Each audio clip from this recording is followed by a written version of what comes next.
ಹೇಳಿ ಸರ್ ನಮಸ್ತೆ. ಸರ್ ಹೇಳಿ ಸರ್. ಬಿಗ್ ಬಾಸ್ ನೋಡ್ತಾ ಇದ್ರಾ? ನೋಡ್ತಾ ಇದ್ದೀನಿ ಸರ್. ಯಾರು ಇಷ್ಟ ಸರ್ ನಿಮಗೆ? ಗಿಲ್ಲಿನೂ ಕಾವ್ಯ ಇಬ್ಬರು ಚೆನ್ನಾಗಿ ಆಡ್ತಾರೆ ಸರ್. ಇಬ್ರು ಇಷ್ಟ. ಹೌದು ಯಾಕೆ ಸರ್ ಅವ್ರಿಬ್ರು ಜೋಡಿ? ಚೆನ್ನಾಗಿದೆ, ಚೆನ್ನಾಗಿ ಆಟ ಆಡ್ತಾರೆ. ಚೆನ್ನಾಗಿ ಆಟ ಆಡ್ತಾರೆ. ಹೌದು, ಎಲ್ಲರನ್ನು ರೇಗಿಸ್ತಾರೆ, ಚೆನ್ನಾಗಿ ಆಟ ಆಡ್ತಾರೆ. ಕಾಮಿಡಿ ಇಷ್ಟನ ಅವ್ರದ್ದು? ಹಾಂ, ಸೂಪರ್. ಏನೇ ಡೈಲಾಗ್ ಕೊಡೋದು ಅಲ್ಲೇ ಪಂಚಿಂಗಲ್ಲಿ ಮುಗಿಸ್ಬಿಡ್ತಾರೆ. ಹೌದು ಹೌದು, ಮುಲಾಜಿಲ್ಲ. ಚೆನ್ನಾಗಿ ಮಾತಾಡ್ತಾರೆ, ಚೆನ್ನಾಗಿ ಆಟ ಆಡ್ತಾರೆ. ಅಶ್ವಿನಿ ಗೌಡ ಹೇಗೆ ಆಡ್ತಾ ಇದ್ದಾರೆ? ಅವ್ರು ಸ್ವಲ್ಪ ಏನು ಇಷ್ಟ ಆಗಿಲ್ಲ. ಕ್ರಿಮಿನಲ್ ಐತೆ ಒಳಗಡೆ, ಅದಕ್ಕೆ ಕ್ರಿಮಿನಲ್ ಆಗ ಅವರು ಅವ್ರೇನು ಅಷ್ಟು ಇಷ್ಟ ಆಗಲ್ಲ? ಅವ್ರ ಮಾತು ಇಷ್ಟ ಆಗಲ್ಲ ಸರ್. ಮಾತು ಇಷ್ಟ ಆಗಲ್ಲ. ಈಗ ನಿನ್ನೆ ರಘು ಮತ್ತೆ ಅಶ್ವಿನಿ ಜಗಳ ಮಾಡ್ಕೊಂಡ್ಬಿಟ್ರು. ನಾನು ಮನೆಗೆ ಹೋಗ್ತೀನಿ ಅಂತ ಅಡ್ಡ ಕೂತ್ಕೊಂಡಿದ್ರು, ಡೋರ್ ತೆಗೀರಿ ಅಂತ.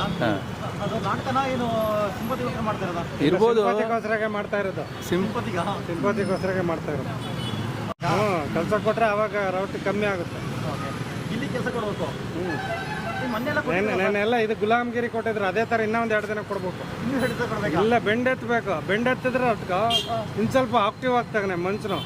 ಎಷ್ಟು ಸೋಂಬೇರಿ ಆಗ್ತಾನೆ ಅವ್ನು ಗೊತ್ತಾ? ನೀವೇ ಹೇಳಿದ್ರು ಸರ್ ಕಾಮಿಡಿಗಳು ಇಷ್ಟ ಆಗುತ್ತೆ ಅಂತ ಹೇಳಿದ್ರಿ. ಕಾಮಿಡಿ ಇಷ್ಟನೇ, ಆದ್ರೂ ಮನುಷ್ಯನಿಗೆ ಇದಿರಬಾರ್ದು, ಸೋಂಬೇರಿ ಇರಬಾರ್ದು. ಯಾವುದು ಕೆಲಸ ಮಾಡಲ್ಲ ಒಮ್ಮೆ. ಅಲ್ಲ, ಇವ್ರ ಕೈಯಲ್ಲೇ ಮಾಡಿಸ್ಬಿಡ್ತಾನೆ ಅವನು. ಚೆನ್ನಾಗಿ ಮಾಡಿಸ್ತೀರ ಸರ್ ಕೆಲಸ? ಮಾಡಿಸ್ಬೇಕು. ಇನ್ನೂ 2 ದಿನ ಬಿಡೋ ಮಾಡ್ಬೇಕು ಗುಲಾಮಿಗಿರಿ. ಅಂದರೆ ಗಿಲ್ಲಿ ಇಲ್ಲ ಅಂದರೆ ಬಿಗ್ ಬಾಸ್ ಇಲ್ಲ ಅಂತ ಇರ್ಬೋದು ಸರ್, ಇರ್ಬೋದು. ಇನ್ನೂ ಒಳ್ಳೆಯವರು ಇದ್ರು ಕರೆಸ್ಬೋದಾಗಿತ್ತು. Gilli okay sir. ಇನ್ನೊಂದು ಗಿಲ್ಲಿ ಮೇಲೆ ಒಂದು ಕಂಪ್ಲೇಂಟ್ ಮಾಡಿದ್ದಾರೆ. ರಿಷಬ್ ಗೌಡನ್ನು ಬಟ್ಟೆ ತೊಗೊಂಡೋಗಿ ಬಾತ್ರೂಮ್ ಹಾಕಿದ್ದೆ, ಇಲ್ಲಿ ಮಹಿಳಾ ಆಯೋಗಕ್ಕೆ ದೂರು ಕೊಟ್ಟಿದ್ದಾರೆ. ಬಟ್ಟೆ ಹಾಕಿದ್ದೆ ಕಂಪ್ಲೇಂಟ್ ಕೊಡುವಂಥ ಕೆಲಸನ ಸರ್ ಅದು?